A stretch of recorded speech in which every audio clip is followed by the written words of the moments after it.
Hi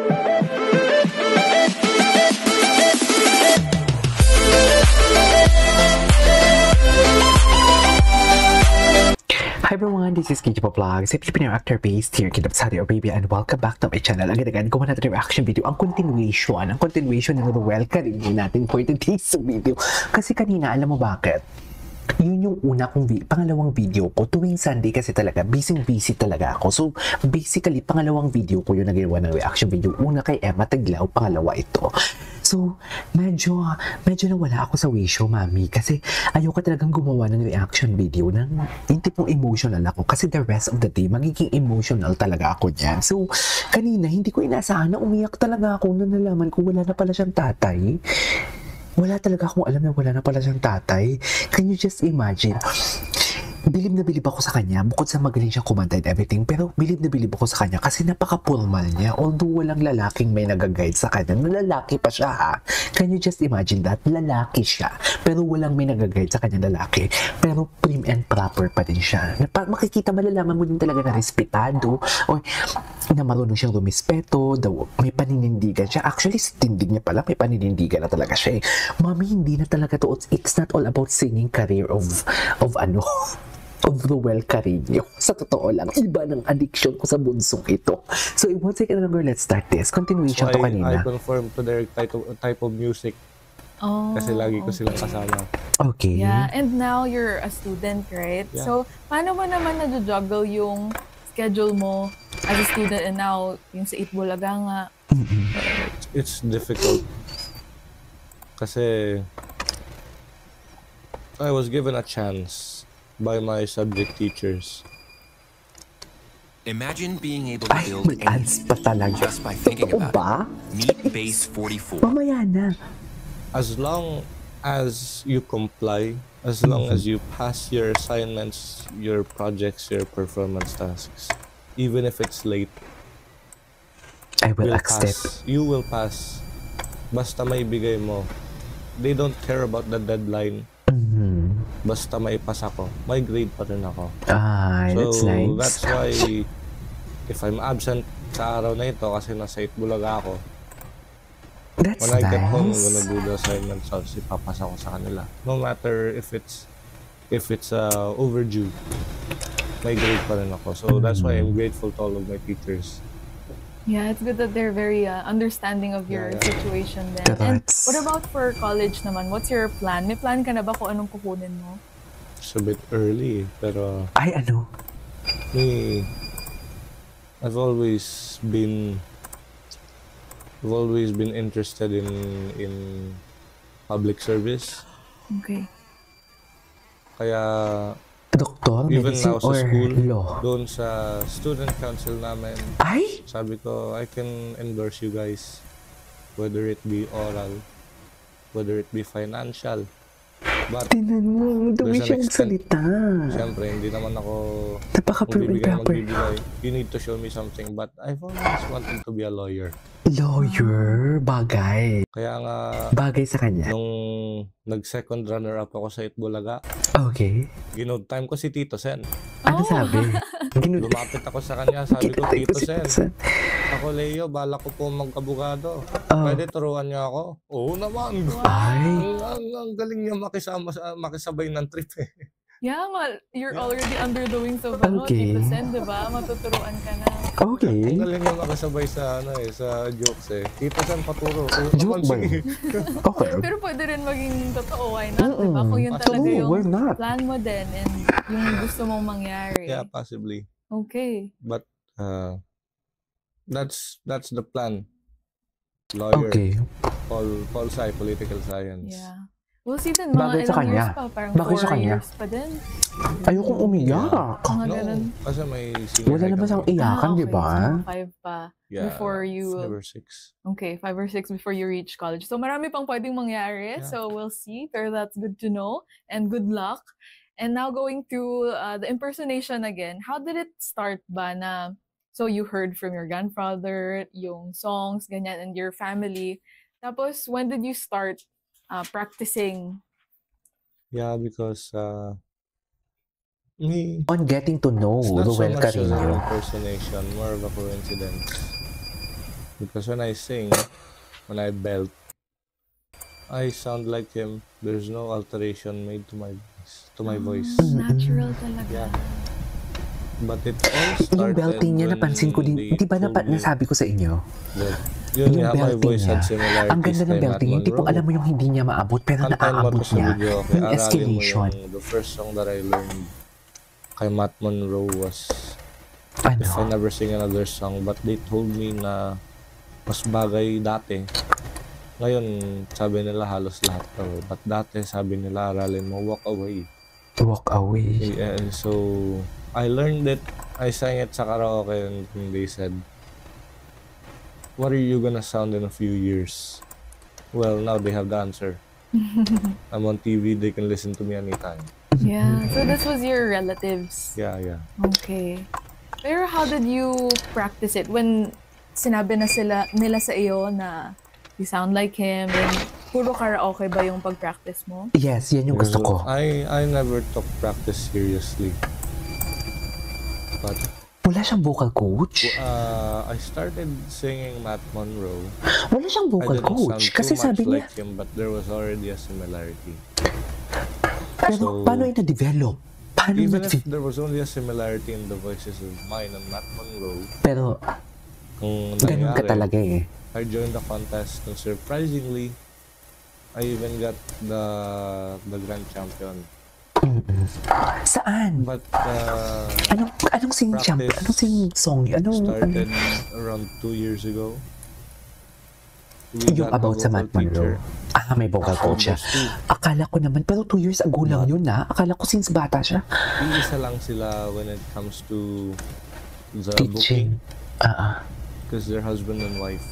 Oh. The husband plays the piano. The wife is the one who sings. Tinamdamay siya Sir magsalita. Lloyd and Ma'am Eva, Ma'am Joy. Diba? Shout out po. Thank you. Ay, hi! No, but we got vocal teachers. They told me that Napakagwapo niya I talaga, was sir. one of the students who was comparable to vocal prodigy. Pero sila, they said that Ang gwapo niya. in the span of around Pero kung maalala ko na wala siya tatay, 3 iyak talaga ako. sessions, kasi one of our sessions is around 800. Okay na yan eh. 800. My vocal range went up. My breath support Alam mo gumanda yun? raw. Sinabi Kaya sa nila ba when they yun? tell me something, they had no difficulty Oh, of nakakainis. putting it in effect kasi susunurin ko raw kaagad. So that's why he told me, ikaw, mahusay ka, you're not gonna have any difficulty sa pag-practice ng ganito, ganyan. Pero can you just imagine, 2 years here's a ago fun lang fact. siya nagka-vocal coach? Actually, Usually kasi bata pa lang eh. Kung doon ganyan sa kagaling kumanta, vocal dapat teachers ko, bata pa lang. Di ba? Dapat bata pa lang, meron ng vocal coach like 5 years old, 6 years old, pero siya 12 years old. Nagbibinita na siya. Iba na yung boses niya. Di ba? I've never surpassed the number of 25 pagdating doon sa pagpa-practice namin. So far, I think I've only practiced with them 18 times. Whoa. 18 times pa lang in 2 Sabi nila, years?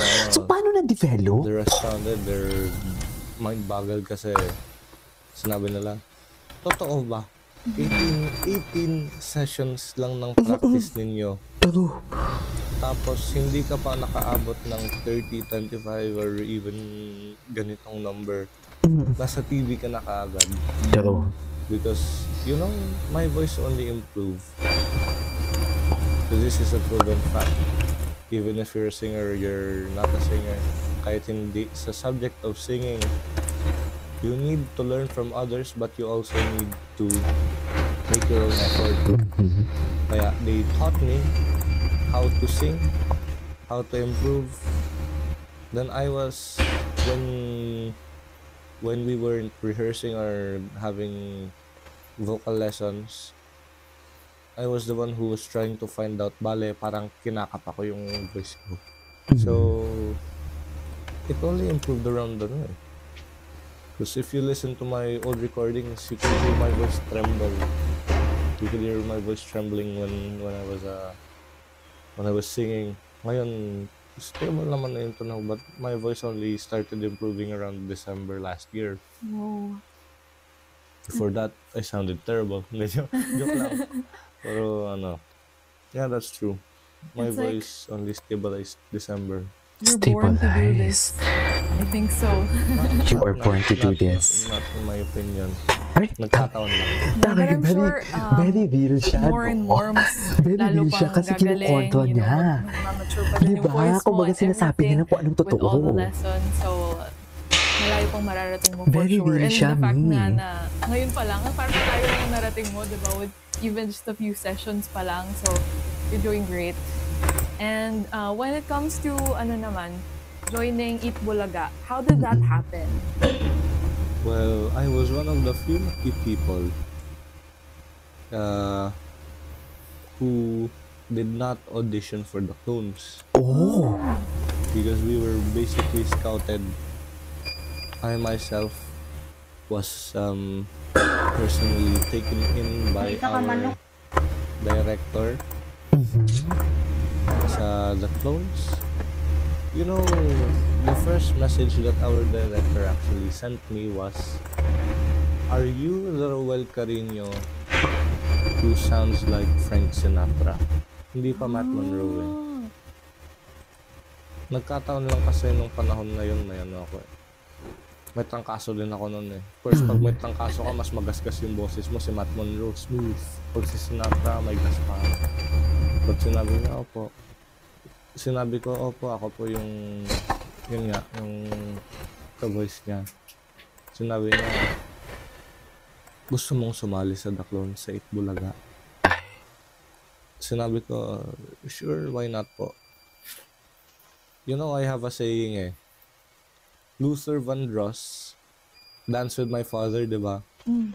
Yung linya ko, Talk with My Mother. Yeah. Yeah, kaya sinabi ko, kausapin niyo muna nanay ko, tignan niyo kung papayag siya. Yes, nandyan din si tita ngayon. nandiyan yung mom niya. Siyempre, laging kasama kasi minor pa. So, True. pumayag Yun na si nga, tita. buti na lang na-remind tayo sa pagiging minor niya. Chares. It was progressed. I didn't expect to be one of the winners in the grand finals, maski second runner-up. Talaga? Kasi- Bakit magkagaling ka pa talaga? You know me, I'm not a competitive person. Hmm.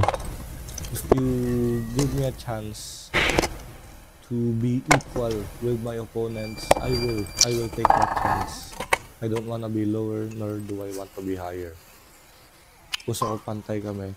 So, Alam mo, ang To put- iyak natin to dito, put it in pasundot-sundot. simple May mga terms and in sinasabi simple kasi words, siyang tinatamaan yung trip ko puso lang ko. sumali. Yeah. Pasundot-sundot yung iyak for my natin own dito. amusement. Ito lang. Sabi ko, my own amusement, kung successful man, amusement of others. Kasi mapapanood nila akong kumanta. Kung magustuhan nila ako.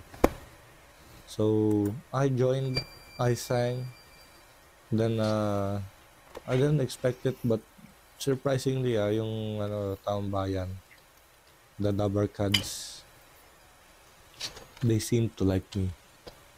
Kaya I was wondering, why do they like me? Why do they like I me? realized, I don't want an answer. Keep liking me na lang. Hmm. Keep liking me na lang. You I don't need an answers. I feel like, you don't want answers, pero kasi, ito lang yung sa tingin ko, you're just being yourself, like you Yeah. said, and you're just enjoying it, and nakikita yun ng tao na you love what you do, and you're great at it, so, sorry for answering. Yeah, that's okay. Pero yeah, that's what I think. Yeah, I get it. I gets ko naman. Yeah. But, sinabi ko, wag na lang natin sagutin. Oo. Huwag na lang. Basta like niyo ako, continue liking me, basta wag niyo titigil. Yeah. Yeah, and so many people do love you. Yeah. Kaya nga, diba, naging wild card ka pa. Yeah. Oh. So how did that feel for you? Of course, it made me feel appreciated, and it made me feel not so much needed, but wanted. Kasi I got dropped out during the male grand finals. And then there were Naisip so ko na naman many wala siyang comments. papa. so many remarks on the internet. Ba't niya tinanggal si Roel? Ay. He sounded so much like Matt Monroe. You could have at least made him a runner-up doon sa male grand finals. So, I think, maybe it was planned, maybe it wasn't. But I was one of the first clones to be informed that there was gonna be a people's choice. People's choice. Siya pala yung people's choice. Tama ako. Anyways, that is our for today's video. This is KJ Vlogs and see you on my next vlog. Tuloy natin ito mamaya, okay?